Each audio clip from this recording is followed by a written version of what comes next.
ഏറെ ആവേശത്തോടായിരുന്നു കേരളത്തിലെ സിനിമാ പ്രേക്ഷകരും ബോക്സ് ഓഫീസും 2025 എന്ന വർഷം അവസാനിപ്പിച്ചത്. എമ്പുരാനിൽ ലാലേട്ടൻ തുടങ്ങിവെച്ച തേരോട്ടം ലോകയോടെ നിവിൻ പോളിയുടെ സബർമായോടെയും അതിഗംഭീരമായി തന്നെ അവസാനിച്ചപ്പോൾ അവിസ്മരണീയമായ വർഷമായിരുന്നു സിനിമാ പ്രേക്ഷകർക്ക് ലഭിച്ചത്. തുടർ പരാജയങ്ങൾക്ക് ശേഷം ബോക്സ് ഓഫീസിൽ ശക്തമായ തിരിച്ചുവരവ് എത്തിയ നിവിൻ പോളിയുടെ സർവമായ ഫീൽ ഗുഡ് ജോണറായിട്ട് കൂടി നേടിയത് 150 കോടിയായിരുന്നു. എന്നാൽ ഈ വർഷ ചിത്രങ്ങൾ നൽകിയ ആവേശം പുതുവർഷത്തിൽ തിയേറ്ററിലെത്തിയ ചിത്രങ്ങൾക്ക് തുടരാൻ സാധിക്കില്ലെന്ന സൂചനയാണ് പുറത്തുവരുന്ന ബോക്സ് ഓഫീസ് കളക്ഷൻ റിപ്പോർട്ടുകൾ സൂചിപ്പിക്കുന്നത്. സമൂഹമാധ്യമം എക്സിലായ സിനിമാ പേജായ എ.ബി. ജോർജിൻ്റെ ഈ വർഷം ഇതുവരെ പുറത്തിറങ്ങിയ ചിത്രങ്ങളുടെ കേരള ബോക്സ് ഓഫീസിൽ നിന്നുള്ള കളക്ഷൻ റിപ്പോർട്ടാണ് പുറത്തുവിട്ടിരിക്കുന്നത്.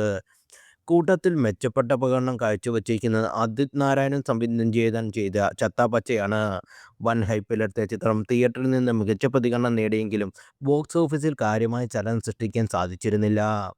അതിഥി വേഷത്തിലെത്തിയ മമ്മൂട്ടിയുടെ കഥാപാത്രം വാൾട്ടറിന്റെ നെഗറ്റീവ് റിവ്യൂ വരികയും ചെയ്തതോടെ ചിത്രത്തിലെ കളക്ഷനെ സാരമായി ബാധിക്കുകയും ചെയ്തു.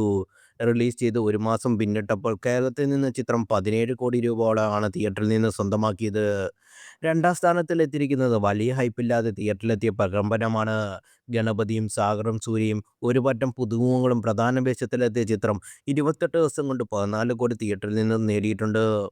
മൂന്നാം സ്ഥാനം കരസ്ഥമാക്കിയിരിക്കുന്ന ഹിന്ദി ചിത്രമായ ദുരന്തരമാണ്. ഇന്ത്യയിലൊട്ടാകെ അലയടിച്ച ചിത്രം കേരളത്തിൽ ലോങ് റണ്ണിൽ നേടിയത് 8.5 കോടി രൂപയാണ്. പിന്നീട് അല്പമെങ്കിലും ചലനം സൃഷ്ടിക്കാനായത് ജയറാം കാളിദാസ് കൂട്ടുകെട്ടിൽ പുറത്തിറങ്ങിയ ആശകൾ ആയിരത്തിനായിരുന്നു. ഫീൽ ഗുഡ് ഫാമിലി എൻ്റർടൈനർ വിഭാഗത്തിൽപ്പെട്ട ചിത്രം റിലീസ് ചെയ്ത് 21 ദിവസം പിന്നിടുമ്പോൾ 7 കോടി നേടി എന്നാണ് കണക്കുകൾ. ഏറെ പ്രതീക്ഷയിലെത്തിയ വലതുവശത്തെ കള്ളൻ എന്ന ജിത്തു ജോസഫ് ചിത്രത്തിന് 5 കോടിക്കപ്പുറം കടക്കാൻ സാധിച്ചില്ല. അതേസമയം ഏറ്റവും പരിതാപകരമായ പ്രകടനം കാഴ്ചവെച്ചത് ആശാനും പെണ്ണുപൊറോട്ടയും മാത്യു തോമസിൻ്റെ സുഖമാണോ സുഖമാണ് എന്നീ ചിത്രങ്ങളാണ്. ആശാൻ കഷ്ടിച്ച് 1.5 കോടി നേടിയപ്പോൾ രണ്ടാഴ്ച മുമ്പ് റിലീസ് ചെയ്ത മറ്റ് രണ്ട് ചിത്രങ്ങൾക്കും കോടിയിലേക്ക് എത്താൻ സാധിച്ചില്ല. എബർട്ട് ഷൈൻ സംവിധാനം ചെയ്ത സ്പാർക്ക് 1/2 കോടി നേടാൻ സാധിച്ചിട്ടില്ലെന്ന വസ്തുതയും റിപ്പോർട്ടുകളുണ്ട്. അതേസമയം ഏറെ പ്രതീക്ഷയോടെയാണ് വരാനിരിക്കുന്ന മാസങ്ങളിൽ തിയേറ്റർ ഉടമകളും പ്രേക്ഷകരും നോക്കിക്കാണുന്നത്.